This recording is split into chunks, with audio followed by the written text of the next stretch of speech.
Welcome to part 2 of our Grunge episode with special guest Ryan Schaff from the Broken Record Player podcast.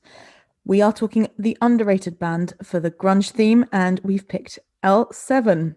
Very interesting band, and despite, let's say, differing opinions of some of the people on how good they are, I think we all agreed that definitely sexism was in play, and one of the reasons why they are definitely an underrated band and should be better known, especially as grunge pioneers, although they inspired a lot of other people and have a huge sonic range. So I hope you enjoy this episode. Oh, hang on. Yeah, what are we calling this podcast? Was it over underrated? Over underrated. Sous-évalué. Überschätzt. Överunderskattad. Over underrated. Ryan, I hope you're not feeling too bruised after our encounter with Pearl Jam as we head into the next section. No, and you know what? I'm used to hearing people not like Pearl Jam. Okay. So I mean, I remember being in the car with a friend and they were talking, my friends were talking about Pearl Jam, like, yeah, I can't stand Eddie's voice. Like, and they were making fun of his voice and everything. I was like, that's okay. Everyone has their taste. I like bands that get ridiculed all the time, like Ghost and stuff. So I don't, but yes, L7 is a very different band from Pearl Jam. And this is why I think that the grunge label is so hard to really pin down, because it's like L7 is called grunge, Pearl Jam's called grunge. They sound nothing alike, really. I mean, you listen to L7 and it sounds like you're listening to a punk rock band a lot of the time. And that's sort of the diversity of grunge, as you get all these different types of artists. And for me, L7, I'm going to be honest, they're a band that I'm a late comer to. Like I probably started listening to them pretty significantly only a few years ago. And so I never really got into them until fairly recently. And I had always heard that song, Pretend We're Dead. Like I knew that song. Now it's a very famous song, but I had never heard anything else. And it was when I heard the song Shit List that I was like, oh, cool. I love this song. And so I got really into them and started buying up a lot of their stuff. And then I was like, this has like a Nirvana vibe to it. It's got a very, I mean, you could tell Kurt Cobain was probably a fan. And then you find out, oh, wait, Butch Vig is on Bricks Are Heavy and all this stuff. Okay. So it really adds up and everything. But yeah, I like the attitude with L7. I like you should call it snotty, sort of Bratty. Like yeah, definitely. Bratty attitude. Yeah. The thing about it that's interesting is the whole label of Riot Girl, which they're associated with. And I was thinking about it more, and I was actually reading an article that PJ Harvey was featured in. She talked about the label Riot Girl because she was labeled Riot Girl too, and she hated it. And she talked about how she hates the term Riot Girl. She felt it was demeaning, and it felt like Riot Girl was just a way to say, well, these are girls who play rock. It's like, well, what does that mean? Like, there's no real sound to Riot Girl. It's just girls who play rock. And PJ Harvey's like, no, I'm not a girl who plays rock. I play rock. Like, and happen to be a girl. Yeah. And I happen to be a girl. And so she didn't like the label. And I totally get that. I'm not a really big fan of that whole label either, because it's just like, it takes away, I think, from sort of the talent of some of these artists. Like, put L7 up there with Nirvana and all the other grunge bands, but don't separate them like, oh, they're Riot Girl, So, but yeah, I think they just rock. There's not too much like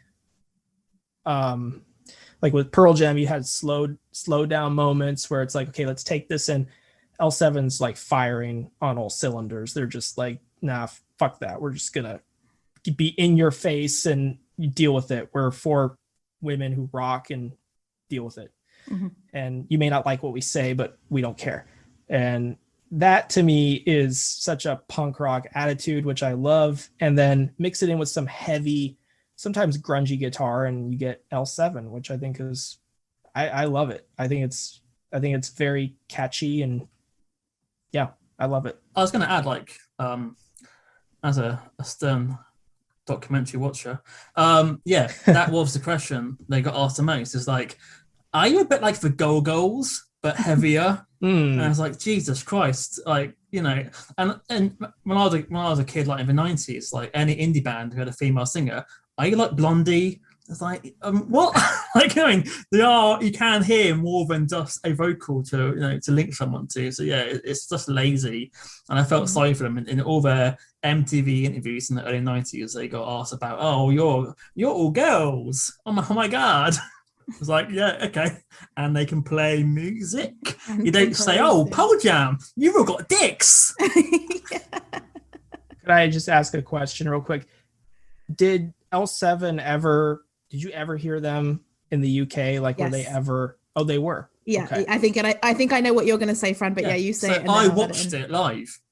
So famously, there's a program in the 90s called The Word, which was like when people come home from the pub on a Friday night, they put this show on, and it was live. It would be like, you could swear on it. All of the presenters were like cool, it'd have like people doing anything to be famous by like licking armpits, and you'd have and at the end they'd have a band. Like I think Oasis and Supergrass were their first ever live TV show was The Word, and then famously L7 appeared on The Word, and they had a segment where they're looking at guys' bums to see who had the best bum. Oh, this is not the story I thought you were going to tell. So Okay. because of that, I think the bassist decided to just take off her entire dress and literally walk around completely bottomless with with Fanny out and a cameraman right behind her ass. And I saw that on TV. So I mean, you're not going to forget that. I mean, I can't remember any of the music, but I remember seeing that. And that, unfortunately, L7 in the UK are famous for two incidents: The Word and Reading Festival, when people were throwing mud at them so much that Donica? Denita's box. Yeah, she pulled out her tampon and then threw it at the crowd. So sadly, I don't remember any music at all. I just remember those two incidents. Exactly. So yeah, I don't know if you finished, Fran, but that's exactly what I was going to say. So before I listened to L7, I'd forgotten about the Fanny on the Words. I remembered hearing about the tampons at Reading 1992, where she not only did she take it out and throw it, she said, "Eat my tampon, fuckers," which I think is, and watch out for tuberculosis, which really made me laugh. So I feel like L7 were one of those bands that if you watched any kind of BBC music documentary about the 90s, that's the breath in which they would get mentioned. I knew nothing about their music, just that they were like out there women, and that was it. And I only got into them when I realized that Fuel My Fire by The Prodigy wasn't by The Prodigy. It was a cover version. So Fuel My Fire is on The Fat of the Land, the seminal Prodigy album. And I was really surprised that it was at L7. And that's how I got in there. So I listened to Bricks Are Heavy and then Hungry for Stink. They're the two albums that I listened to. And I really liked them. I think, it's funny. I've thought about this a lot. It's funny what you say about like, it's so frustrating when women is categorized as women, like women in a genre, because I think on the one hand, I am absolutely one of those people who will seek out like women in grunge or, black artists in punk, because very often when you do go on those lists of kind of underrated people, you find a treasure trove of things, and which makes you realize like why aren't these artists more famous? And L7 should absolutely be more famous given how much they sound like Nirvana and other people. But on the other hand, it's very frustrating when that's the only way that you're categorized, because also one thing that really annoys me is with those lists that it's like the best female guitarist, and it's like it should be the best guitarists, because often when you have the best guitarists, there aren't many women. And very often it's because people see them as the best female guitarist because obviously the men are better. So I'm sorry to hear, Fran, that that's what they had to do. And I didn't know about this documentary, and I have bookmarked it for later. So Ryan, I knew L7. I liked L7. So I knew I was going to enjoy this list, and I was hoping to kind of have a bit of a surprise, and I did really, because there were a few songs from their second album, Smell the Magic, which I didn't know. And I was kind of hoping that you guys had done more research on them, because I knew those stories, and that was it. And and now I'm really keen to go and find out more. Awesome. Yeah, the playlist, again, similar to Pearl Jam, I wanted to make it as if I was there at a concert. The thing with L7, though, is a lot of their songs have the same kind of vibe. And so it was harder to make this playlist flow because I was like, well, the flow is pretty much going to be the same no matter what order I put it in. Whereas Pearl Jam, it was a little bit more like a conscious effort where it's like, okay, this slow to more melodic or fast to more melodic and then back to fast. And then with a great ender, with Jeremy. But L7 was more like, okay, well, I'm going to put these in a certain order, but you can maybe flip the order and it would still be fine. But yeah, the playlist here I wanted to focus a lot on, obviously Bricks Are Heavy. That's my favorite, but Smell the Magic is also, I think, a really good record, one of their early records. And it's one that is definitely more raw, more punky than some of their later stuff. So, and there's a certain point when L7 just, I don't know, like their later stuff I'm not as big into. It's like Slap Happy and I forget the last album they put out, but those two I'm not as keen on. For me, it's early L7 all the way up to Hungry for Stink. So I hadn't realized that they'd reformed and released again recent albums.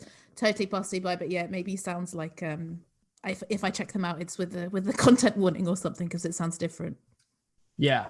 Well, I guess they went from a major label to them doing it themselves, so they're going to sound a bit more, I guess when you're paying for like these big producers, it's going to be hard to be able to, copy something like Blitzkrieg, isn't it? We sell, so right. I guess there's going to be some fun. And also that like half the band are left by their last album, haven't they? So yeah, and then they came back, but yeah, I don't know. L7 to me is one of those bands that just doesn't get the credit that they deserve, and even if like they're not everyone's cup of tea, at least they should be recognized as being influential in the rock landscape and especially in the grunge scene. And yes, I mean some of the biggest artists of grunge looked at them and were inspired by them. So like their influences on some of the who they influenced definitely comes through in some of the songs, and I'm sure we'll get into it. Yeah. Underrated.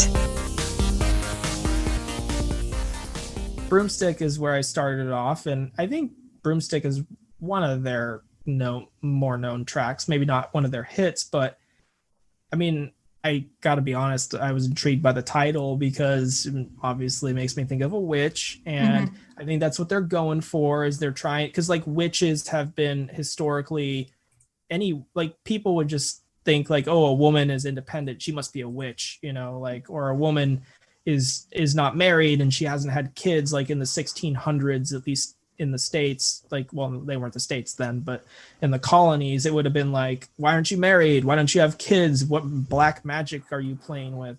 So I think like Broomstick is a perfect title, and talking about how she's like, I got my broomstick and my paperback too, and just kind of like, it's, I don't know, I just love it. And it's a catchy song, like most of their songs are. And I love the line, I ain't gonna grovel. It's like, okay, they're really sticking it to people, saying this is, hey, like us or hate us, this is how we're gonna be. And, basically flipping everyone off with this song, like, we're not gonna bow down to you, Absolutely. I think this is a great opener to the playlist. Dirty bass at the beginning, which I love. Love the way she screams. I love the way that she specifies got my paperback novel as well. I'm like, what is she trying to say? I mean, I guess, maybe they needed a few more syllables. But yeah, it is very evocative, and a lot of the lyrics are extremely evocative. I'm not a very visual person. This is maybe why I don't watch as many documentaries. I'm definitely more of like an audio textual, but it just like, yeah, I don't know. I see like a woman with a broomstick, I don't know, by a swimming pool or something, being like, yeah, fuck you. And I'm just living my life and doing my thing. Yeah, no, I really love this song. And I hadn't heard it before because it's from Smell the Magic, which I hadn't heard. And absolutely, I will I want to go and check it out because it's really good. Fran? So, I think it can depend on who is singing, because obviously there's 3 vocalists in the band, isn't there? And I had to keep checking who was singing the lead. And I think this is Susie. Yeah.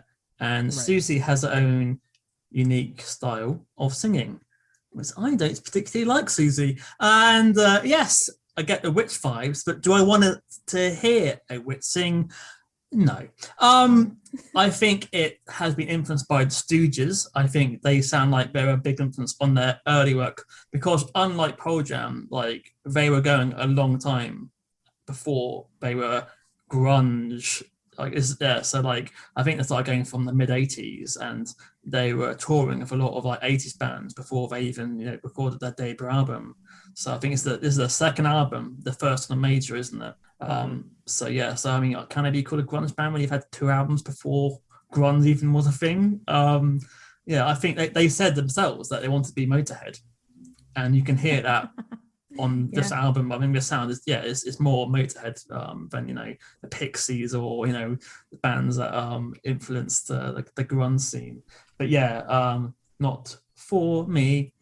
Yeah, I think it is personal preference, because I'm glad you took the due diligence and the care to see who was singing what, because I didn't, and it seems that they are quite a collaborative band in all respects. When you look at who's written the songs, it seems like it's been divided up, which I think is super interesting that they managed to do that and stay together for a few albums at least. I love the way she screams, absolutely love it. Wish there was more of it. I think they sampled Yoko Ono screaming on one of her albums. In Wargasm, which I don't think is on this list. Yeah, it's not, but I'm not a Yoko fan at all. Her screams terrify me.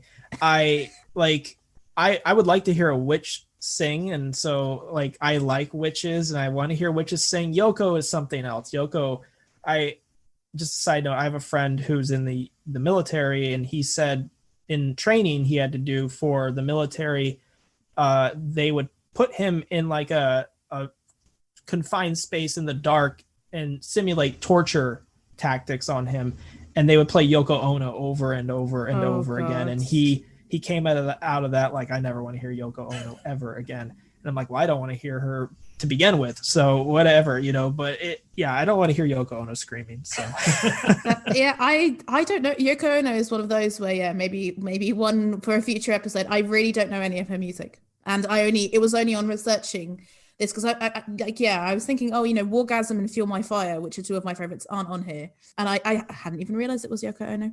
Yeah, there we go. I'm happy to not have a Yoko Ono special. Okay. I'll talk to myself then. Okay, next is Everglade. Everglade is one of their big hits. And I think Everglade definitely has a more grungy sound. I think Bricks Are Heavy is where grunge really does start to become noticeable with them much more, because Butch Vig is involved, but also the punk is still there, but it's definitely balanced with the grunge. And this has a grungy kind of guitar going for it.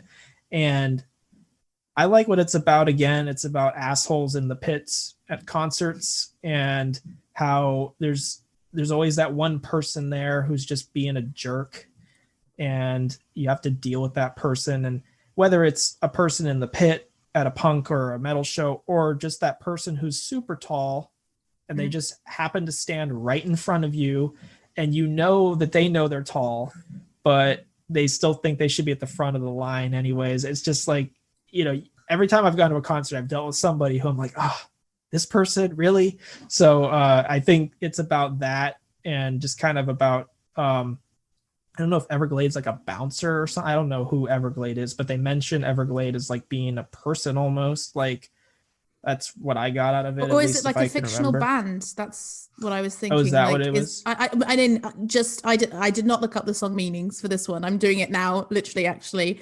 But yeah, that's what I would have thought, because it says Rednecks on Parade, Don't Cross My Line, says Everglade, and that just makes me think it's like someone being like, Everglade, yeah, whoa, rock on. So that's what I would have thought.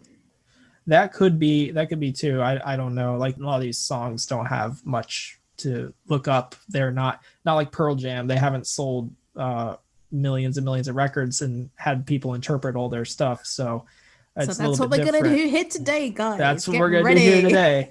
But when I think of Everglade, the thing that comes to mind is, because I'm such an American, is the Everglades in Florida. It's like the alligators and all that stuff, and it's like, that's not what this is about. So what is this about? And so I guess, yeah, it could be about a band, but it has a Nirvana sound to it, and no coincidence, like I said, Butch Vig is involved. So yeah, I like it. It's a good classic L7 song. So I will straight up and say I like every song on this playlist. So, and which is great. Like I thought I'd like most of them, but no, genuinely I like all of them. Caveat: I think this is actually not one of my favorite L7 songs. I think there's a good. I like this. I like the long instrumental start. You're like, okay, where's this gonna go? The guitars are fantastic, but I think there are better songs on this album than Everglade personally. But I still enjoy it, and I will have a think about what on earth it's really about. But yeah, what about you, Fran? So you're saying, Ryan, that this band influenced quite a lot of bands, and I think this sounds like The Offspring. No, yes. I wrote down Offspring a lot. And did you? Yeah, that Mm-hmm. guitar sound is like, and even how he sings, it's a similar sort of vibe to this. And I thought, oh, this is The Offspring. Basically, this is where they got the sound from. I really like the guitar sound to this. Again, unfortunately, my least favorite member is singing the vocals. Move on. Hopefully, I can't remember who. See, like you said, Babs, I don't remember who's singing. It's a Susie. I have no idea who's singing. I've written down these things. Okay. So Fran can inform us. Yeah. Yeah. Hopefully, I picked some non-Susie songs for you. You've got all three. Okay. Cool. The big hit next, "Pretend We're Dead," probably their most famous song, and I mean, it's definitely, I think it's probably the most radio-friendly song they've ever done, and definitely the first one I heard. This interested me. It was supposed to be a love song, but Donita Sparks wrote it about politics instead, and she's writing about the Reagan-Bush years, and the line that really stood out to me here is, "Turn the tables with our unity. They're neither moral nor majority. Wake up and smell the coffee, or just say no to individuality." So there's a political edge here to this song, and I don't know. It's, when I first heard it, I was like, okay, this is pretty catchy, and I like it already. But every time I hear it, I'm just like, yeah, it's just a good song. I can't really, there's not too much more to say about it other than it's got a pop sound to it more than their other stuff. It's definitely much more commercial than anything you'll hear on their earlier albums, and even on Hungry for Stink. So yeah, I broadly agree. It's not surprising that it's their biggest song. I think it sounds so much like Nirvana. I also got elements of R.E.M. and B-52s, Fran. Maybe because we did an episode on them, but vocally, definitely, there was something going on there. And The Offspring. That's what I wrote for this one too. I think this is actually my least favorite song on the playlist, maybe because it is so poppy and doesn't sound so much like their other stuff. I quite like the way the come on are whispered, and I love the absolutely mad, chaotic ending. But apart from that, the lyrics, they start with "What's up with what's going down," which makes me think of Marvin Gaye, "What's going on," sort of thing. It's like their stamp on what's going on, and there's a few songs by them that really sound like products of their time when you go and look at the lyrics. And the fact that they're saying, just say no to individuality, absolutely, it's going against kind of the politics of the time. So that I do enjoy. But like I said, I do like this song. It's just that it is my least favorite on the playlist. You asked how big they were in England. This was a top 20 hit, apparently. Oh, was Wow. it? In the UK, which is why they got to play Top of the Pops. And Did the word, they? yeah. Oh wow, okay, I'll definitely look to seek that out. Yeah. So I don't know how you guys have not seen this, but like, this is garbage. Oh, like even the the band. come on is complete stray mats. And Butch Vig, it's like, oh, okay. So Butch Vig from, surely, L7, let's just leave that but make it a bit more commercial. Literally, I cannot all three of us, I keep hearing, "Oh, garbage.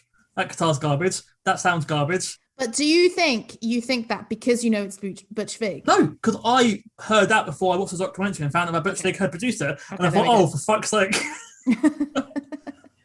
I'm bringing that up. That makes see, you brought up the Offspring and now Garbage, and I'm like, yeah, why didn't I see that before? Butch Vig, obviously worked with, drummer for Garbage and everything. So that makes perfect sense. The thing that drives me crazy is it sounds like Garbage, Offspring, Nirvana, yet it didn't commercially even match any of those bands. Exactly. And it's like, why? They should have been right up there with them. Well, we know why. Well, Attitude. We know like why. they're not going to sell. You cannot be brats in the 90s, unfortunately. But And female brats. yeah. Are they not playing the game? And if you watch the documentary, they're constantly, setting off fire extinguishers. Like, you mentioned this is a Bush Reagan. They got fans out and put Bush Reagan masks on them and then beat him up with a fire extinguisher. I mean, they're doing anything they can to fuck over America. So of course they're not going to be massive. Even during the grunge times, and it's all about fuck the power and fighting and being political. But yeah, you can do it if you're boys. You can't do it if you're four girls, unfortunately. So wrong time, guys. that's Wrong time. true. Well, yeah. Well- And the next one is quite different, I would say. Very Yeah. different. Andre, I thought it was Andres at first, Well, yeah, but it's I think it Andre. is. I think it's Really? spelled Andres, but they It do is. say Andre. Yes, I think so. Andre, At least on yeah. Spotify, yeah. It is spelled Andres, but they pronounce it Andre. Yeah. Yeah. And this is a grungy song, sludgy. And yeah, I guess this is about a guy named Andre. The band, apparently this is a true story. The band felt they made a mistake with this guy and they're apologizing to him. And from what I read and understand, he forgave them or something. I don't know what happened, but I guess this is the backstory. This is one of the few songs that had something more to read about, at least from what I've found. I just love how heavy it is. It's less punk. It's definitely more grungy metal. And I think with Hungry for Stink, they were definitely going for a heavier, more sludge sound. Maybe they were inspired by the Melvins, maybe some of that stuff, but it's it's definitely a different kind of L7. Yeah, I love this song. I really think this is the song where who's singing, Fran? This is Susie is back. Susie. Oh, Susie's back. I love Susie. I think she, and again to carry that on, she sounds like the female Kurt Cobain here. It really it is Kurt Cobain with a more female voice. I love it. The menacing vocals are delicious, I think, and I love how it ends again. Like they're very good at these kind of crazy endings. The guitar is absolutely killer. But yeah, before I also read the whole it's about a real person and they're apologizing and apparently he was fine. But I thought they were killing a man. when I first saw the lyrics, it's just like there's a guy with long hair. He's really, really nice, but we had a problem. I was like, no, L7, don't do it. Don't go to prison. So yeah, it's quite funny because I mean, what I read was again on song meanings. Like it wasn't on anything official or an interview that they given. So it just could be a random person making it up. I don't know if you read it on like a more trusted source. But yeah, I just love it how it's like, yeah, there's a guy called Andre and that's all good. But yeah, Fran, imagine you hated this. I mean, I think we've all read the same article regarding the backstory. All I can add is that I read up on L7 and found an article where is it I can't even pronounce it. Is it Donita? Donita? Yeah, when Donita lists her favorite 10 songs, and out of your playlist, this is the only song which she puts in her top 10 of all time. Wow. Which is interesting how she doesn't. I guess we need to have a talk. I think we need to have a talk. Again, Donita, call us. She's probably easier to get in touch with than Eddie Vedder. I'm just gonna. Yeah. I mean, yeah, probably. Yeah, this needs a little bit more something to it, I think. They were playing Lollapalooza during this period and had to basically beg to be on the festival tour, and they were on the same time as Nick Cave and the Bad Seeds, and then became good friends with the band because they both felt completely like in the wrong situation. They're both playing mid-afternoon sets, and like we are not daytime band to get saying to get hang out together and getting drunk. So yeah, and Nick Cave was like dancing away with the band all the time. Oh, that's really cool. It's nice bedfellows. That's cool. But And then basically, I think during this time is when they realised the record label was not on board anymore. they could find out it was near the end. Basically, the video budget was really going downhill compared to what it was in the first big album. There's at least 2 fans here out of the 3, so I don't think that's too bad. hey guys, I'm a fan of the band. Yeah. I think they're brilliant. Mm-hmm. Sadly, not on board with their creativity. Wow. So that's worse than you think. What would they prefer? Me to like them as people, or me to like their art? That's the question. So Again, I guess, give us a call. Fran, do you like punk rock? Are you a punk rock fan or no? It depends we've done a punk rock episode. It depends what you mean. So obviously, Okay. I like UK 70s punk rock. I like the Clash. I like the Buzzcocks. I wouldn't say I'm like a fan of Black Flag or that sort of thing. Or then are we then discussing Green Day of a punk rock? Yeah. So I like the 70s classic rock sound like Ramones and that sort of thing. But I don't like the 80s punk rock. I'm not a fan of. Okay, because I feel like they are much more of an 80s sounding. They have that 80s punk more than that 70s punk for sure. I'm almost the opposite. Okay. I much prefer Fugazi to Ramones.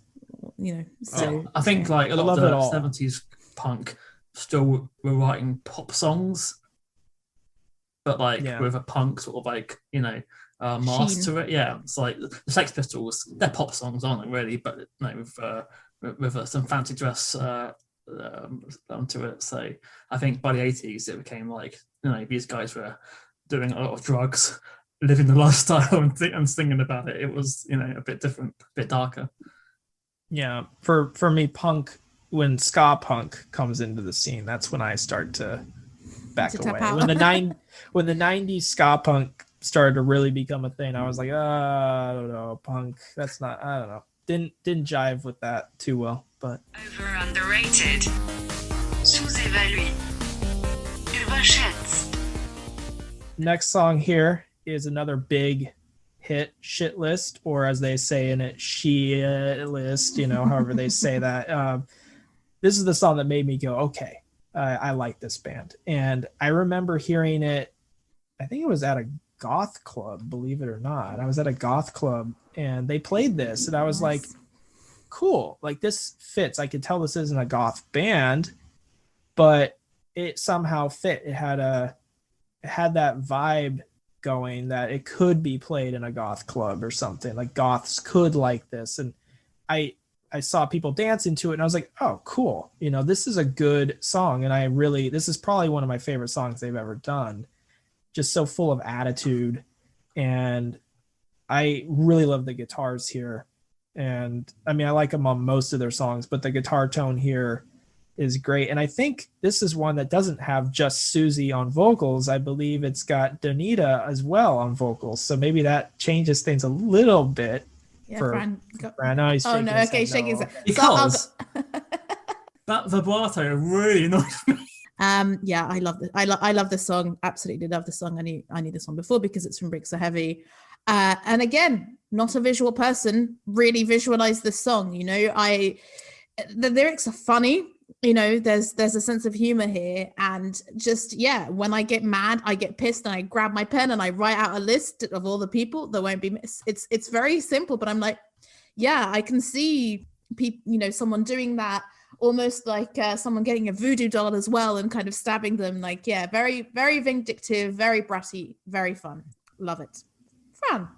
I think it has decent guitar solos in the end, but yeah, I can. We can keep going. Let's go to the very political one here, American Society. I mean, obviously, it's going to be political when you hear that song title, and it is. And actually, the guitar riff here reminds me of Polly from Nirvana. It has a Polly quality to it. So if you go back and listen to Polly, I mean, it has a very similar sound to it. And both Nevermind and Spell the Magic came out the same year. I think Nevermind came out later, but I don't know if it was any inspiration on Polly, but could have been. But it just has a very similar riff, even though Polly is acoustic and this is electric. But yeah, I love this song. I love the message here, and it's a great anthem for like teens, for punks, people who, you know, are just not going along with the system in America here and don't want to be part of this, you know, ignorant, brainwashed consumer society. They're like, no, forget this. And there's no metaphors here. This is the thing with L7. I don't really think they believe in that. I think they're just like, let's tell it like it is. And, you know, they said what they wanted. They weren't afraid to ruffle feathers. And I think this is one that ruffled some feathers. I can only imagine. Yeah, totally. Like, so I didn't know this one. It was an unexpected slow bass start. And yeah, again, I really like it. I like the fact that they sound very drony, which I'm sure Fran will hate, but I think that definitely leads to the message. You know, we don't want to drown, we're fed up. That's why we're sounding like robots, because we don't want to be like robots. And I really like how, it's a real product of its time of, I don't want to watch television. I don't want to listen to the radio. It's like, well, in today's life, it's like, I don't know. I don't want to be on my phone. I don't want to, you know, be addicted to TikTok or whatever it is what it would be now. And as ever, I really like the way it ends. You know, this is a cover, yeah? Oh, no, I did not know it was a cover. That's what was interesting. Yeah, this is a punk band called Eddie and the Subtitles. Oh, okay. That's why it sounds so punk, right? Oh, okay. So interesting. Okay, no. So, I love how you left that. Wow. And what is even more annoying is the person who wrote this is called Mike Patton. Oh, Mike Patton. Oh, yeah. No, but it's not him. Oh. Because I literally started writing down, wow, Mike. Oh, it's a completely different person called Mike Patton, just to confuse everyone. Okay. Wow. But yeah, no, I quite like the guitar sounds of this. And yeah, it could fit into a decent zombie film, I put. But like whole American society. But it's interesting that even though this was written in the early 80s, 10 years later, it still fits the bill. Yeah, there, but not now. That's like Did you listen to the songs. original? Yeah, I did. It's quite similar, to be fair. Obviously, different vocals, but like music-wise, it's quite similar, to be fair. And like, it's not at all famous. Like, I think Jennifer Finch was a big person in the punk movement in the 80s. So I think she was like, you know, showing off her old friends and her influences. So I think that's why it became on the album. I know she's the vocalist on this one. This one, her vocals are definitely, you can tell when someone different is singing between her and Susie. You know, Jennifer's vocals are much more, I want to say monotone, maybe. I don't know, just more of like less screaming, more like down tuned a bit. And One More Thing is one of those songs that is just slower. It slows the pace down a bit. But I love the groove. I love the grooviness of it. It's got a groove to it. And I mean, I think I like Jennifer's vocals, maybe not more than Susie's, because Susie's more of a punk, like in your face, like screamer, and Jennifer sounds like she's got a little bit more of a traditional vocal quality, maybe a bit more, I don't know, just she's singing a bit differently. Actually, singing maybe is the right word, rather than sneering. Rather than sneering, exactly. But it has sort of a, I don't know, it has a no, not again, this is the first song I think that has more of a blues sound, but it's got like a punk blues sound in a way, which I really like. So it's a different song from the other ones. Yeah, it's definitely a different song. And this was one, when I first heard it, I actually didn't like it immediately because it's slow. I like the intro is strong with the drums and the guitar. But yeah, I think on repeated listenings, I mean, I knew it before, but on repeated listenings, then I did like it. And because I think of this podcast, I went and paid attention to the lyrics a bit more, and I really like it because it's basically like a list of complaints. One more thing holding you back. You can really feel like how pissed off they are in this one, how annoyed they are of what's going on. And yeah, I really enjoyed that. Fran? Yeah, this was my second least favorite one. Yeah, it is slower. It's rougher. She wasn't much of a bass player, but they hired her because she had the best attitude.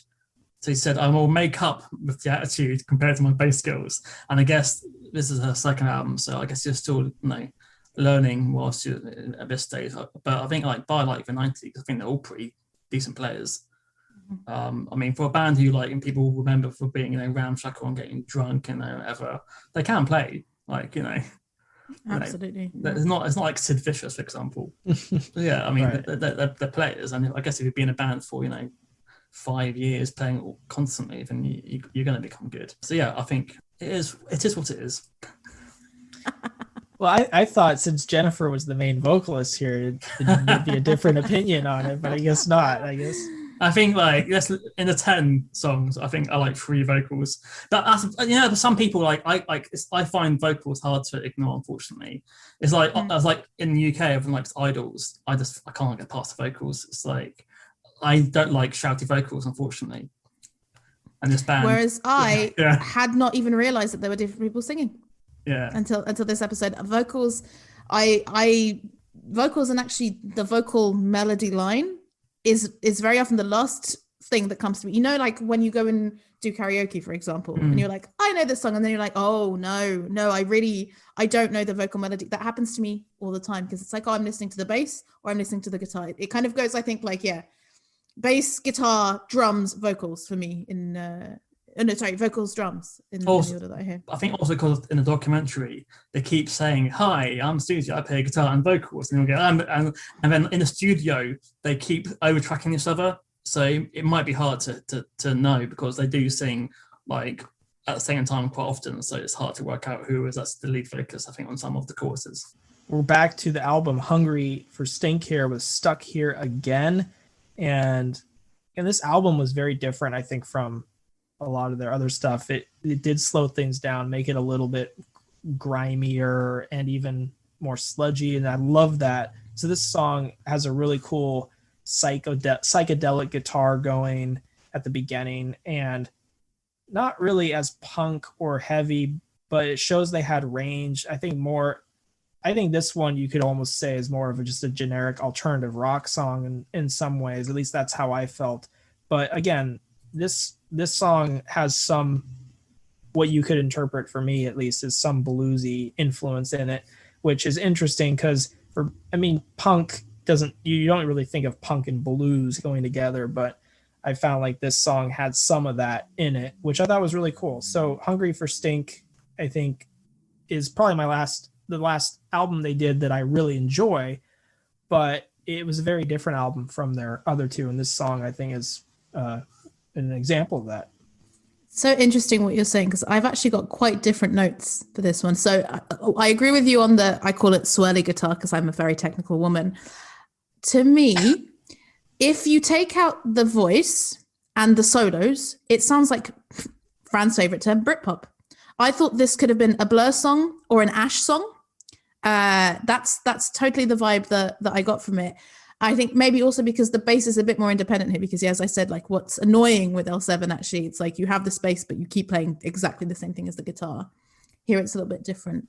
And yeah, I really like it. And I like the lyrics, once again, very feminist lyrics. I hadn't realized until I kind of saw it. They're talking about periods, Ryan. We've talked about this before with BJ Harvey. But right. Here comes that familiar pain again. I'm low down. I'm feeling ill. Yeah, I'm stuck here again. And that's one of the many grievances that she's experiencing. And yeah, it's great. I read that they're going for a Chrissy Hind vibe for this song. Wow. Okay. But it's a bit more from Chrissy Hind. And once I hear that, I go, okay, I guess maybe Chrissy Hind on Speed or something, maybe a bit more than that normal one. Yeah, I can't hear Britpop. I have to listen back to that again. But you said Ash, didn't you? And Ash, one of the harder of the Britpop bands. Charlotte Hatherley Ash is what it reminded me of, because I don't know if you know Ash, Ryan.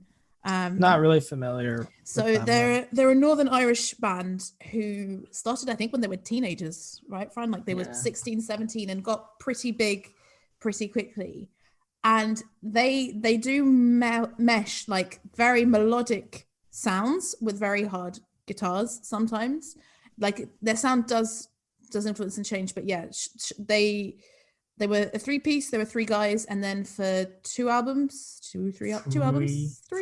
Yeah, they had a guitarist called Charlotte Hatherley to kind of have a bit more of an interplay between rhythm guitar and lead guitar, and yeah, I think it like I wasn't thinking of that. I was like, am I thinking of that because it's a female guitar player? Oh God, no, but I think it is because it's that mix of the riffs and the pop. But yeah, go back and listen to it. I think their second album, Nuclear Sounds. Mm-hmm. Yeah, this could be similar to that. Yeah. Like that's more. And she's also on it. Yeah, that's the so, first album she's on it. Yeah, so like maybe there's an influence we hadn't thought of as well. Ryan, I will send you some songs afterwards to see if you agree. Okay. Yeah, Yeah. definitely. I do think they are influenced by and have influenced so many different types of bands. Like when you said that it was a more difficult playlist to create because it sounds very similar, I kind of agree and disagree, because I think yes, that there is an L7 sound, but there are definitely songs that deviate from that, and that's one of them. The next song I picked was Diet Pill. This is one of my favorites, and I just love how heavy the guitars are. Anytime when L7 gets grungy and grimy, that's when I love them the most. And I like the vocals on it, and I think if I interpreted this correctly, I think it's about removing bloodstains because she murdered her abusive husband. Like that's she murdered her husband. I didn't get that. Okay, I'm a kind of like, I don't know, some of these songs I was like reading through them and I'm like, I think this is what it is. But I think you're right because it's like the diet pill's wearing off, the frying pan is red, but I saw that as like, I'm sick of it. I didn't see that as in like it could physically be covered in blood. I think she bludgeoned her husband to death because it also mentions her like something to do with her face or something. It almost like sounds like she was hit by him or smacked by him. The swelling is going down. Yeah. Sounds like he smacked her and she took a frying pan and beat him to death.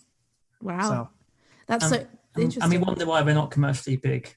Well, that is a good question, isn't it? Throwing tampons at people, killing their husbands and music. They should have been. Nick Cave did a whole fucking album called Murder Ballads. Okay, that like if he's famous for that, they can definitely be famous for this. Yeah, that's true. I think because it's called Diet Pill, and I actually hadn't realized how the song starts with the sound of a pill dissolving in water, which I hadn't noticed and I adored. I thought it was about society's expectations on women. So I thought it was about like, right, my diet pill is wearing off because I've been on a diet pill because I'm too fat according to society. It's wearing off. Right, fuck it. Actually, I'm going to take the kids. We're going to leave town and I'm going to escape from the shackles of that expectation. I saw no husbands or anything else, but I think you might be right there, Ryan. It could be about that. Yes, I totally agree with you on the grimy, grungy, sludgy. Difficult words to say. They're all different. They're all different, but they're all in this song. It's fun. The heaviness of the guitars is really good. It's one of their most simpler songs. I think the riff is quite simple. It's quite I think it has gone for like 4.5 minutes. Can maybe have cut it back a little bit. Yeah, it didn't stand out for me, unfortunately. Where do you stand on the murder, not murder? I didn't even listen. I didn't even hear the lyrics that much. I tried to, like with Pearl Jam, for example.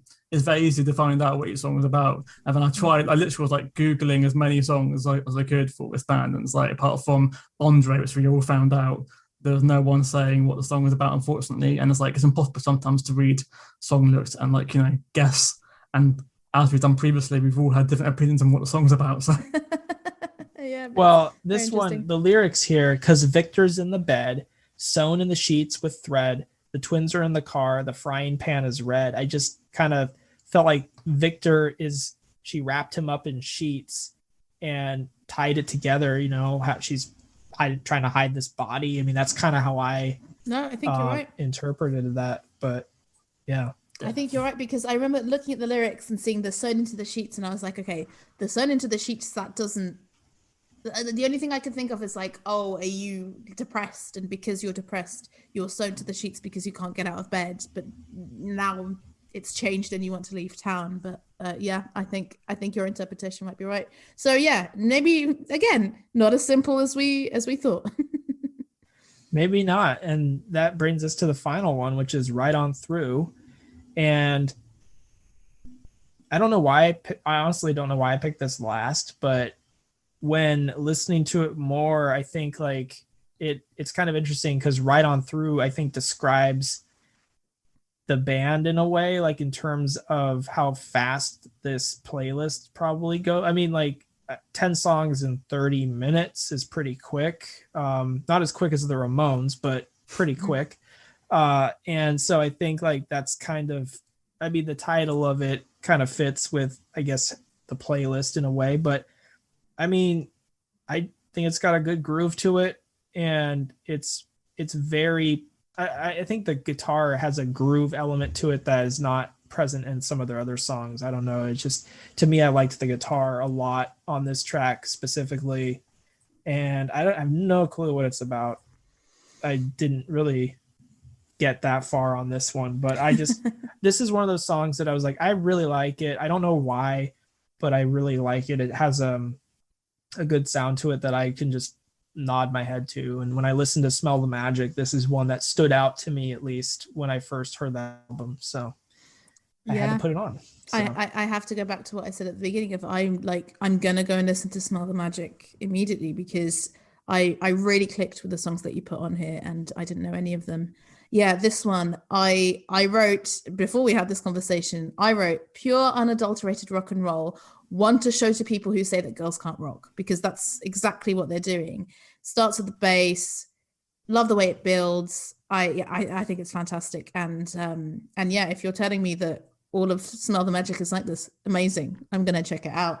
The lyrics, so I interpreted it as about being poor, because it says you built your house made out of lead, it keeps up those things that you dread. I think that she talks about pigeon shit seeping through. The windows on her 455 are broken. So I'm like, is it about kind of, despite that all, we're still making art, we're still rocking out? Is it, just about having a difficult life? I don't know. Fran, what did you think? It was fine. This album's like really short, isn't it? It's like 9 songs. It's like 29 minutes long. It's really in and out as fast as possible. My question, have you heard the Debra album before? The L7? No. 1988? Yes, I have. Is that even darker than this? Because that would be nearer to a punk sound, I guess. Yes, that's definitely more raw, underproduced, very punk. Yeah. Is it better, or? I think I think this is better. I think this I think Smell the Magic is when they started to get more, like a little bit more of that 90s rock in there and that grungy rock in there.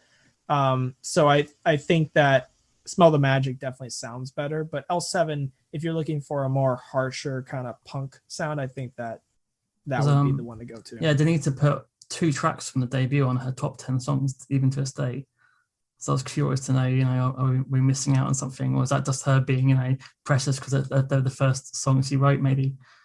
Well, I think L7 is the album is good. It's just, I don't know, sometimes the debut of an artist can always be a little bit too just raw for me. Like, it depends on the album. Like, if I go back to, I don't know, some of like Soundgarden's earliest stuff, it's too, like, I like Ultra Mega okay, and they have some good stuff on there, but it's not quite the Soundgarden that I knew by the time of like Bad Motor Finger and stuff like that. So I think L7's similar in that way. Their debut has good songs on it, but nothing stands out quite like Bricks Are Heavy or Smell the Magic for me. But interesting, because I'm immediately on board. I'm like, harsher sound, bring it on.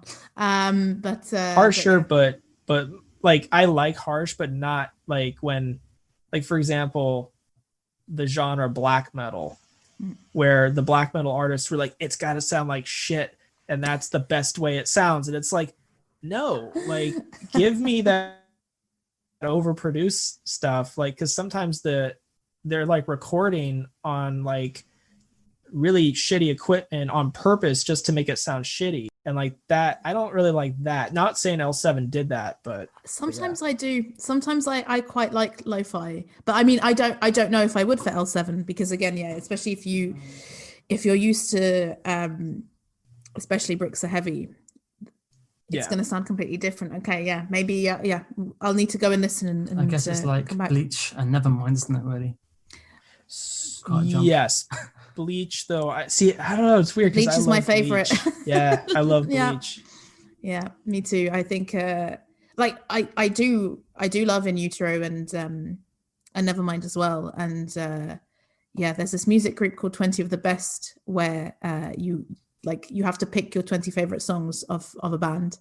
And I went and put a ton of stuff from Bleach, and I was like, please let there be other people who like this, because I wasn't sure. And yeah, they are there, but yeah, I think it gets overlooked. But yeah, so I wondered if it would be that. But I mean, but Bleach still sounds tight, I would say. Like it still rocks out in a way that, yeah, it wouldn't if it was recorded on, like you say, shitty equipment.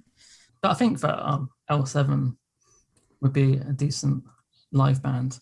And I think, when you're watching them again on the documentary, they do seem to be fantastic live, and they'd have people coming on to breathe fire, and just seems like just a fucking party. It's just a fucking party. Like everyone's just literally jumping on stage, they seem to have a good time. And yeah, I think a lot of these tracks would be better in the live arena, I think, rather than me sat at home listening to them in my bedroom. Do you know what I mean? Yeah, like I can believe it. And yeah, I hadn't heard about the documentary Pretend We're Dead until I started doing the research, and I absolutely have added it to my list to watch. And because Fran, it sounds like it's gotta worth watch it. That. Gotta watch that as well. Yeah. In 1990, they're literally going through is it Spin magazine, and every page is someone they used to hang out with. So it's and then you see how angry they were, just turning their page, going, "Here we go. Here's my best mate. Here's my best mate. Here's my best mate." And we're in a hotel room, 4 sleeping in the bed. And also, I got a feeling they don't like Courtney Love. And I wonder if Courtney Love got her singing style from L7 as well. I would imagine, yeah, because I mean, L7 had to be such a big influence on women in women in the grunge movement, the punk movement, just women in rock in general, who came after. Because I think even though they weren't commercial, at least they inspired so many artists. So I can only guess, but I would say probably so. Again, same Hole, still remembered as a band from grunge era. L7 overlooked.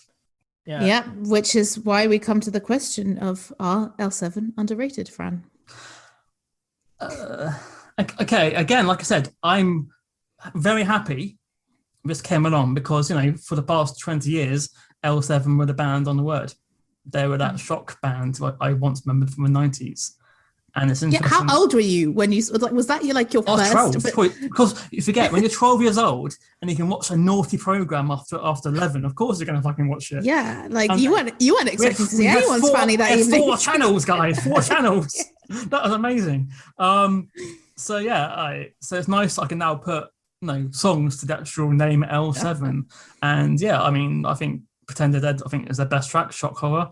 But yeah, I really feel a bit sorry for them because when you watch them, they basically broke up because they ran out of money, and Jennifer had to go to college because she couldn't pay her bills. They love music, but it's just sad them seeing all their contemporaries becoming millionaires, and they're just slowly getting, they kept saying in interviews, "Yeah, we sold the same as last time, so we got loyal fans." But no one else wants to listen to us. And then when they try to do their own label, and I think that the distribution company for their own produced album went bankrupt, and they said to them, "Oh, do you want to buy your record back?" And L7 couldn't afford it, so all the records just went into a pile. Oh, that's awful. And I can't find that album on Amazon, so I don't know if that sank. Wow. So yeah, it's quite depressing at the end, but it's nice to know that in 2013, they then discovered they had a fan base still, and they can now manage to tour, and are now back together. So, you know, I guess it's got a happy ending.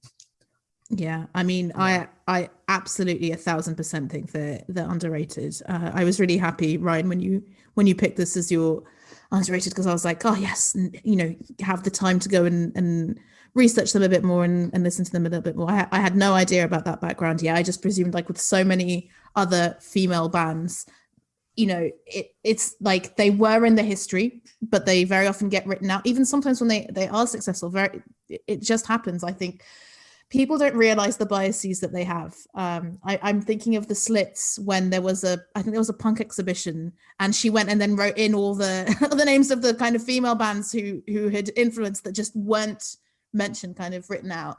And that's what I presumed had happened to L7, or because of the scandal that I knew from living in the UK, like that's all they were known for, and that's it. So yeah, thank you very much, Ryan, because yeah, my love is enhanced, and I definitely want to go and check out their earlier stuff at least.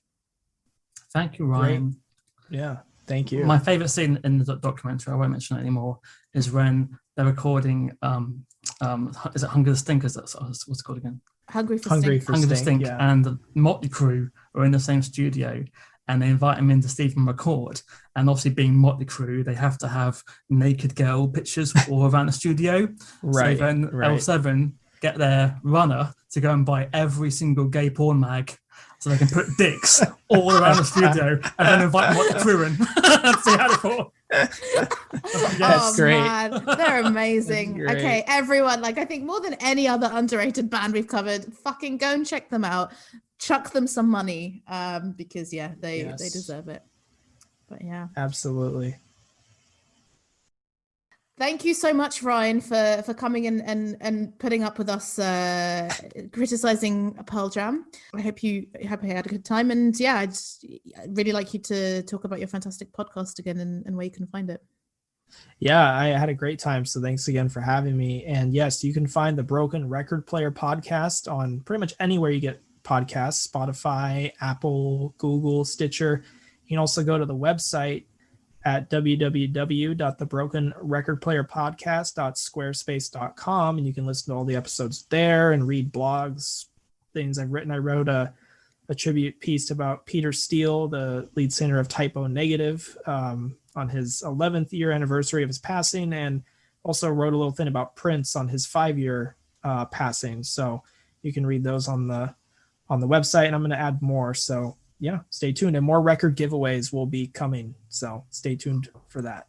Record giveaways, good podcast, nice pictures. You really can't ask for anything more. So thank you so much, Ryan. Thank you very much, Ryan. Nice to meet you. Thank you.